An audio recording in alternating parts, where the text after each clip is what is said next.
रोहित अपनी माँ सुनीता, अपनी भाभी चारू और अपने भैया दीपक के साथ रहता है। रोहित एक बहुत ही अमीर लड़की पारुल से प्यार करता है और दोनों परिवार की आपसी रजामंदी से पारुल और रोहित की शादी भी तय हो जाती है। एक दिन रोहित अपनी भाभी और माँ के पास जाकर बोलता है। माँ, अभी पारुल का फोन आया था। पारुल बोल रही थी कि आप दोनों उसके साथ शादी की शॉपिंग के लिए चले जाओ। उसे कुछ समझ नहीं आ रहा है।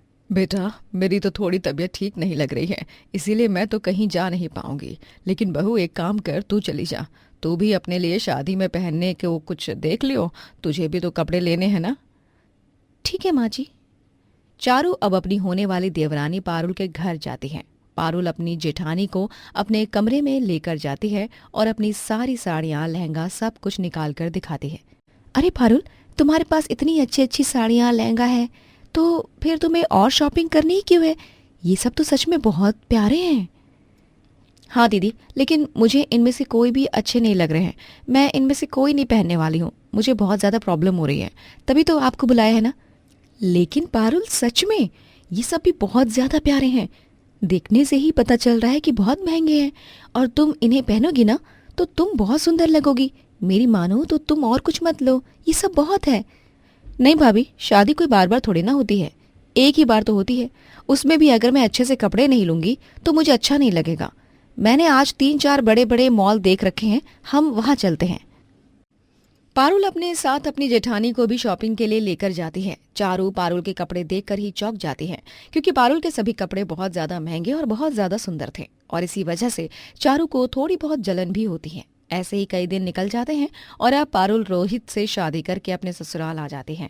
ससुराल आने के बाद पारुल बहुत ही अच्छे से सब कुछ संभाल लेती है। एक दिन दीपक ऑफिस से घर आता है और पारुल के लिए उसकी पसंद की आइसक्रीम लाता है। ये लो पारुल, मैं तुम्हारे लिए तुम्हारी पसंद की आइसक्रीम लेकर आया हूँ। आप कभी मेरे लिए तो कुछ लाए नहीं हो, और देखो, यहाँ मेरी देवरानी के लिए उसके बिना बोले ही आइसक्रीम लेकर आ गए उसके पति। क्या चारू, तुम भी ना।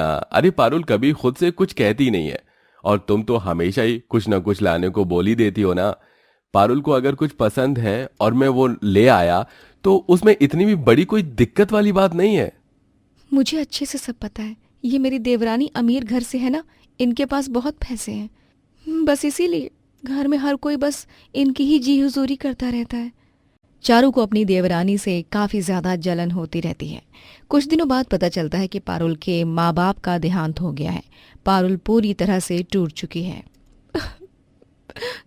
मेरे मायके के नाम पर बस माँ बाप ही तो थे, और अब भगवान ने उन्हें भी मुझसे दूर कर दिया। कोई बात नहीं बहू, तू रो मत, सब ठीक हो जाएगा। एक ना एक दिन हर किसी को जाना ही होता है, यही तो संसार का नियम है।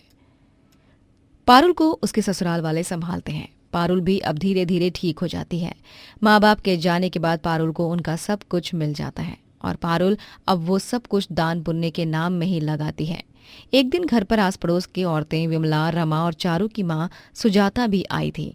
उस समय सब पारुल को देखते हैं तो विमला बोलती है। अरे सुनीता, तेरी छोटी बहू तो काफी सुंदर है, और ये कपड़े भी तो कितने अच्छे अच्छे पहन रही है।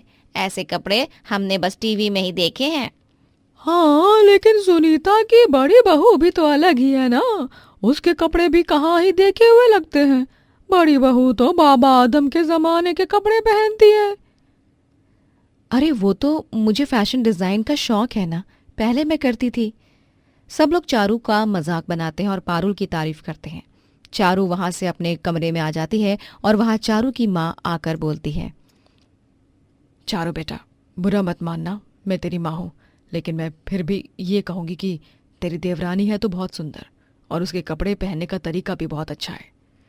चारू की जलन इसी के साथ बढ़ती ही जाती है, और अब वो हर छोटी छोटी बात पर अपनी देवरानी से जलने लग गई थी। ऐसे ही एक पूरा परिवार सुनीता की बहन की बेटी की शादी में जाते हैं। सारी रस्में अच्छे से करते हैं। जब सब लोग शादी के लिए तैयार होने जाते हैं तो पारुल देखती है कि उसका लहंगा फट गया है। पारुल बहुत परेशान हो जाती है। हे भगवान, ये तो फट गया, अब मैं क्या पहनूं? मैं तो कोई दूसरी लहंगा भी नहीं लाई हूं, अब क्या करूं? कुछ तो सोचना ही पड़ेगा। पारुल बहुत सोचती है और कुछ देर बाद पारुल अपने लिए घास से लहंगा बनाती है और शादी के लिए चली जाती है। हर कोई पारुल का घास का लहंगा देखकर हैरान था। तभी एक लड़की पारुल का वीडियो बनाती है और पारुल के पास जाकर बोलती है, आप बहुत सुंदर लग रहे हो और उससे भी कई ज्यादा सुंदर आपका ये घास का लहंगा है। आपका फैशन सेंस बहुत अच्छा है। थैंक यू, आपको मेरा ये लहंगा अच्छा लगा ना, मुझे ये जानकर खुशी हुई। हर कोई पारुल की तारीफ करता है। पारुल की फोटो वीडियो वायरल हो जाती है, जिसके बाद अब हर कोई पारुल से घास का लहंगा बनवाने आ जाता है। ये सब देखकर पारुल अब अपना शोरूम खोल लेती है, जहां वो बहुत सुंदर सुंदर ड्रेस, घास से बनी ड्रेस रखती है। ये सब देखकर परिवार में सब लोग खुश होते हैं सिवाय चारू के, और अपनी देवरानी की तरक्की देखकर अब चारू को और भी ज्यादा जलन होती है। और इसीलिए एक रात चारू रात के अंधेरे में अपनी देवरानी के शोरूम में जाती है और माचिस जलाते हुए खुद से बोलती है, हर जगह मेरी देवरानी का नाम मुझे बिल्कुल पसंद नहीं है। पिछली बार जब शादी में उसका लहंगा फाड़ा था मैंने, तब उसके लिए वो फायदेमंद हो गया था। हर जगह उसकी तारीफ हो रही थी, लेकिन अब ऐसा कुछ नहीं होगा। अब मैं अपनी देवरानी को बर्बाद कर दूंगी। चारू इतना बोलकर आग लगाने जा ही रही होती है कि तभी वहां पर पारुल आ जाती है और चारू को पकड़ लेती है। पारुल गुस्से में अपनी जेठानी को घर लेकर जाती है और सबके सामने अपनी जेठानी को सुनाते हुए बोलती है, मुझे कल अर्जेंट में कुछ ऑर्डर देने थे, इसीलिए मैं रात में शोरूम में गई, लेकिन भगवान का शुक्र है कि मैं रात में गई और अपनी जेठानी का काला सच पता चल गया। ये मुझसे इतना जलती है कि मेरे शोरूम में आग लगाने चली गई। चारू का सच सुनकर सब लोग हैरान हो जाते हैं और चारू को घर से निकाल देते हैं, जिसके बाद पारुल अपने काम पर ध्यान देती है और खूब नाम कमाती है। एक गांव में चंद्रसेन और सुमन अपने छोटे बेटे टिंगू के साथ रहा करते थे। चंद्रसेन एक गरीब मजदूर होता है, वहीं सुमन एक अपघात में अपने दोनों पैरों से अपाहिज हो चुकी थी, जिस कारण वो चल नहीं पाती थी। चंद्रसेन ही घर के आधे काम किया करता था। ये लो टिंगू और सुमन, तुम दोनों के लिए नाश्ता। और टिंगू बेटा, आज तुम्हारे लिए मैंने पूरी सब्जी बनाई है, और हाँ, सूजी का हलवा भी बनाया है, खा लेना पेट भर के। अरे वाह, सच में पापा, आप जैसा कोई नहीं है। सही कहा टिंगू ने।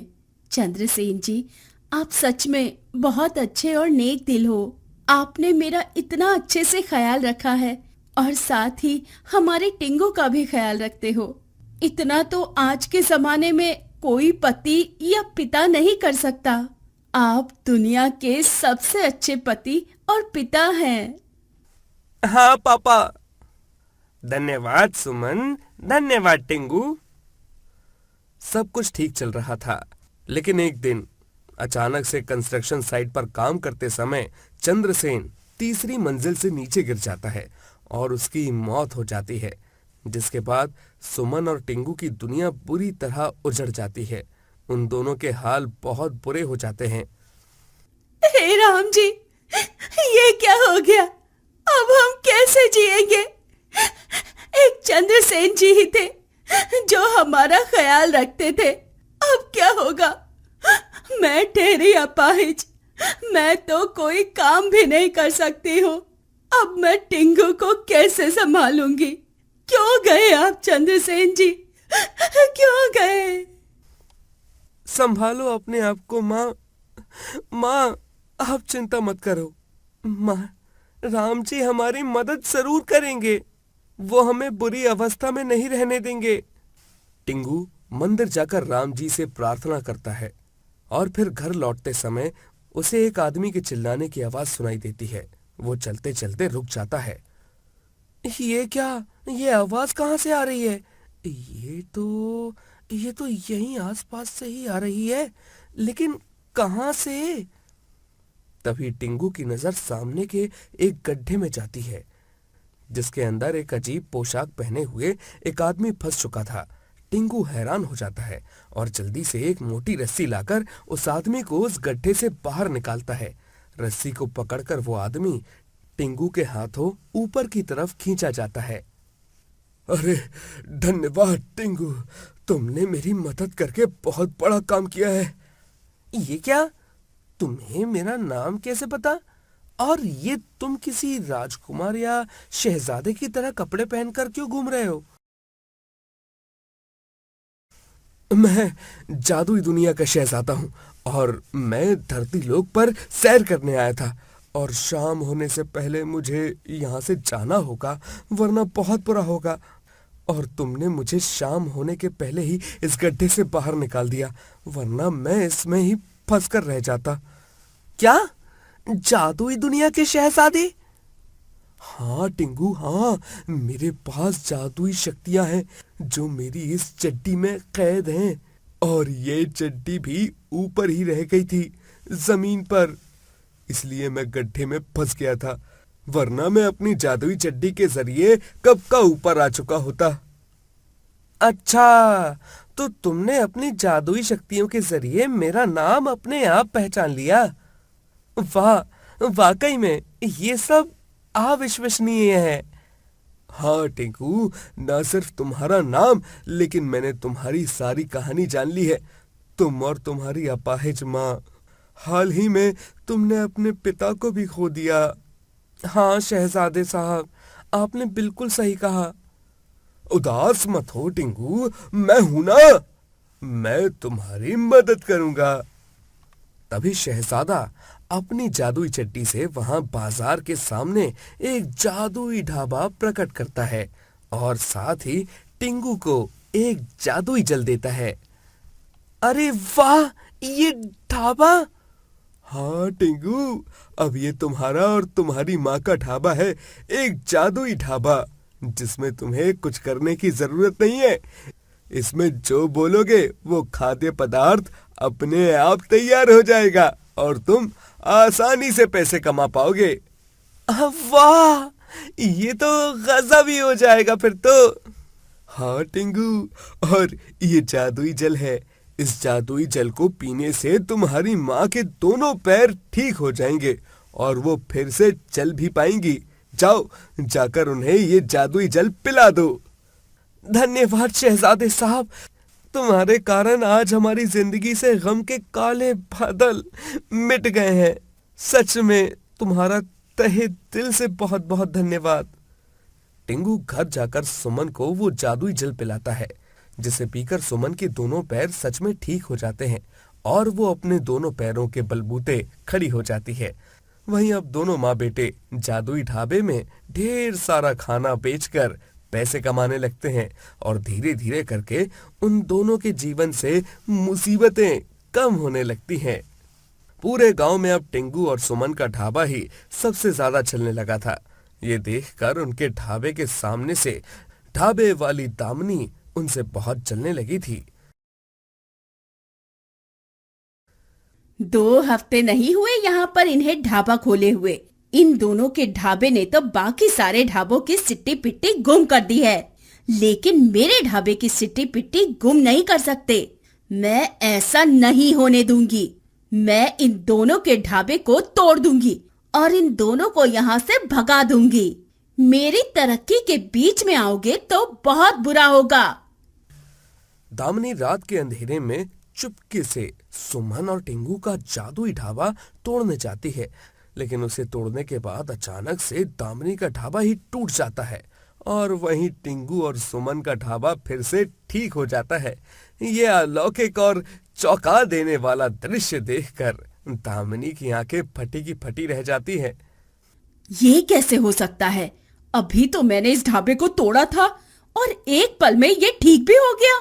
ये नहीं हो सकता, ये नहीं हो सकता। मेरा ढाबा कैसे टूट गया अपने आप? दामिनी बहुत हैरान रह जाती है, लेकिन वो अपने बुरे मंसूबे से बाज नहीं आती है। वो अगली रात फिर से उनके ढाबे में से जरूरी सामग्री चुराने आती है और चोरी करके ले जाती है। अब देखना, जब सामग्री नहीं होगी तो दोनों खाना कैसे बना पाएंगे। अब आएगा मजा। लेकिन तभी जब दामिनी अपने ढाबे में जाती है, तब वहां पर उसके ढाबे में से ही सारी सामग्री गायब हो जाती है। हाय दैया, ये सब क्या गोलमाल है? मैंने उनके ढाबे की सामग्री चुराई और मेरे ढाबे की सामग्री ही गायब हो गई।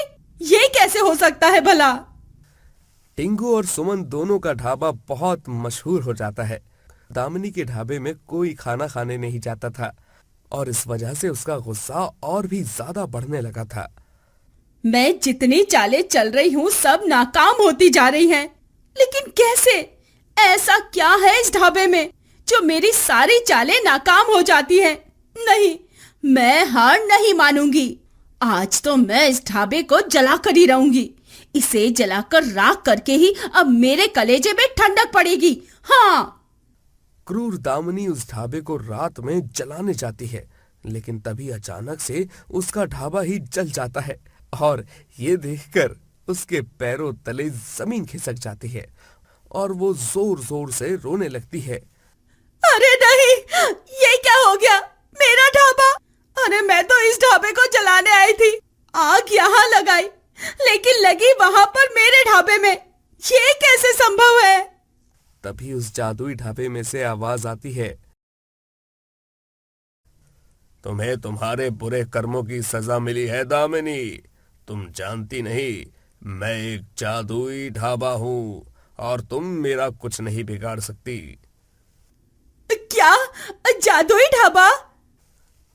हाँ दामिनी, और अगर आज के बाद तुमने फिर से मुझे हानि पहुंचाने की कोशिश की तो उसका बुरा असर तुम्हारे ढाबे पर नहीं, सीधा तुम पर ही होगा। इसलिए भलाई इसी में होगी कि तुम मुझसे और मेरे मालिक और मालकिन से दूर रहो। नहीं बाबा, नहीं, मैं नहीं आऊंगी तुम्हारे पास वापस। मुझे अपनी जान बहुत प्यारी है। मुझे माफ कर देना, गलती हो गई रे बाबा। दामिनी को उसके किए की सजा मिल जाती है और उस दिन के बाद वो फिर से सुमन और टिंगू के जादुई ढाबे को कोई हानि नहीं पहुंचाती है और वो दोनों अपने जादुई ढाबे के जरिए बहुत प्रसिद्ध हो जाते हैं और ढेरों पैसे कमाकर खूब आगे बढ़ते हैं।